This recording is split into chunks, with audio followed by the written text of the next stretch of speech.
scattered piles of trash, clothes, and debris are all things you can see when walking this area. But compared to earlier, this path behind me has been cleared significantly. For those who shop at local markets such as El Quetzal, a Latin American grocery store that imports many of its products, the price tag on a lot of these items could soon be going up.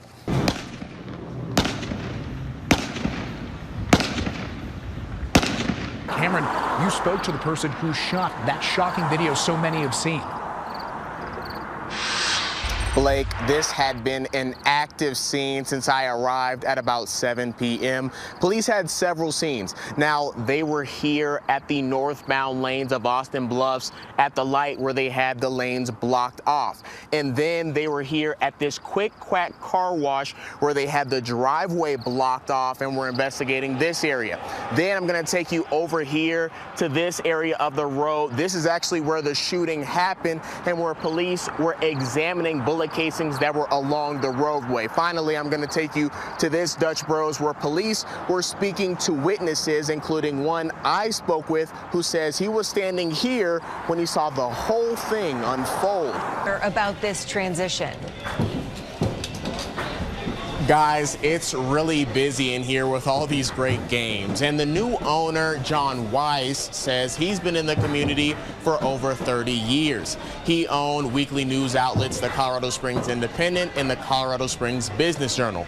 And I had the chance to speak with him about taking on this new challenge. As grad caps filled the air and smiles grew across their faces, the Air and Space Force's newest officers said the weather and change of plans didn't wash away the moment. Already, a bunch of people have come by to this ballot box to drop off their ballots. Actually, someone came by in just this moment. Someone's doing it right now.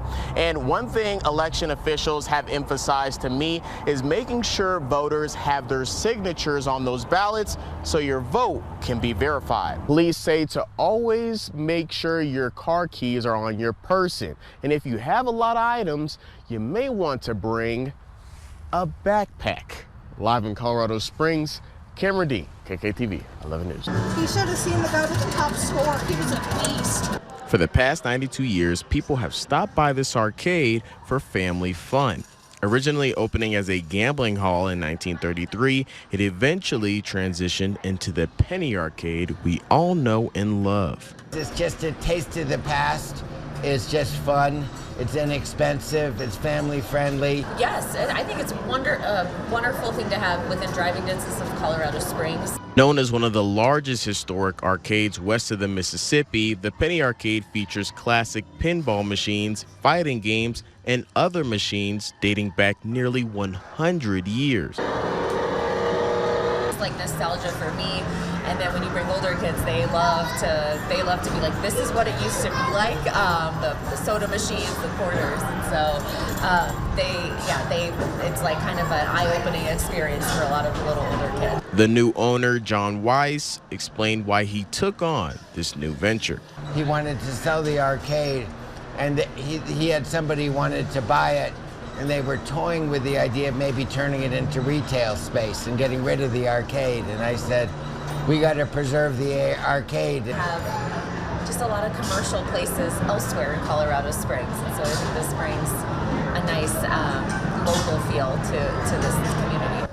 John Weiss says he wants to preserve the arcade's classic feel, but also add new attractions as well. Maybe we can get some games from South America, from Africa, from Asia. Some of the machines from Asia are just amazing. They're so different, and we can learn a lot from other cultures.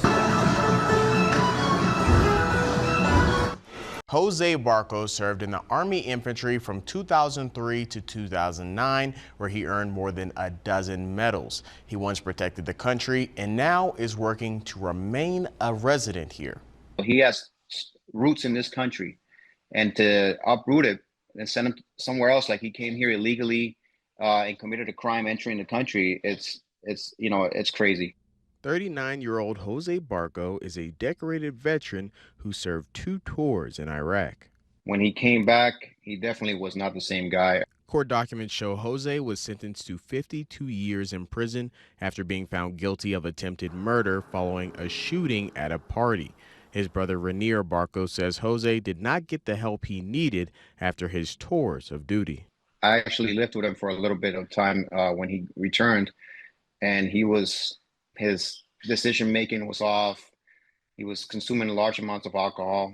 He did a lot of stuff that it was not up to it was not, you would never expect Jose Barco to do. After Jose was set to be released on good behavior after serving 15 of his 52 years, he was transferred to an ICE facility where he found out he was set to be deported to Venezuela, his birthplace. His brother says his citizenship papers couldn't be found. And the paperwork was submitted but was lost. So when he was incarcerated, his alien registration card actually expired. All right, so it expired while he was incarcerated. It does surprise me that it's not based on a case-by-case basis, and they didn't look deep into what's going on with him.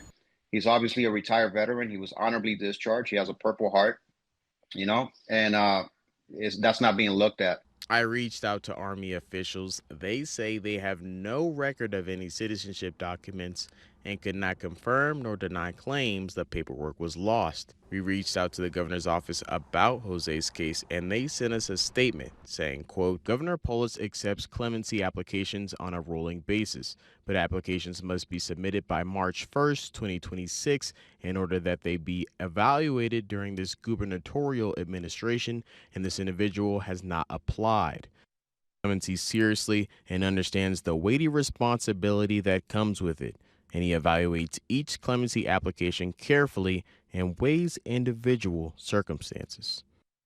Governor Polis also said this situation shows how complicated immigration can be. Ranier tells me Jose was transferred to an ICE facility in Pearsall, Texas, and is working with a pro bono lawyer to delay being deported. We will continue to monitor this situation and update you with new developments.